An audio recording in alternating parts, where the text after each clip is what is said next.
ایک مثال آپ ڈھونڈ کے دیکھو معاشرے میں جس نے یوں کہا ہو کہ یار میں نے کیا کیا مسجدیں بہت بنوائی، یہ بنوائے تو میں غریب ہو گیا. اللہ رب العالمین تمہیں اپنے فضل کا وعدہ دیتا ہے، اور فضل سے مراد بہت ساری چیزیں، رزق سے مراد بہت ساری چیزیں.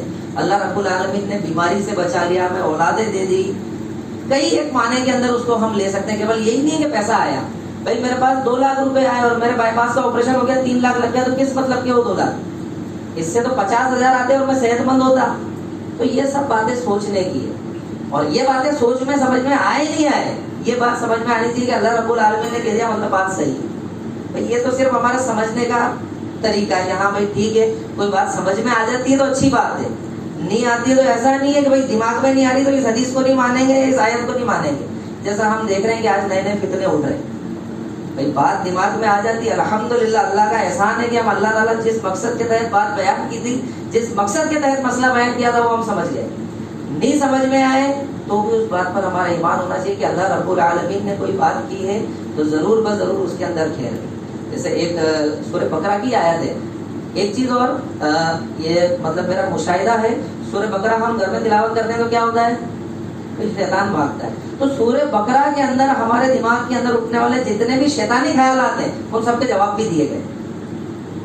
یعنی مطلب یہ کہ میرا پرسنل انوبھو ہے کہ جتنی بھی میں تقریریں کرتا ہوں سورہ بقرہ کی اکثر آیتیں اس کے اندر آ جاتی ہے ہر مسئلے میں. تو جب ان ساری چیزوں کا ہمیں علم ہوگا، اس کے اوپر ہم عمل کریں گے تو پھر شیطان ہمارے اوپر قابو نہیں پائے گا.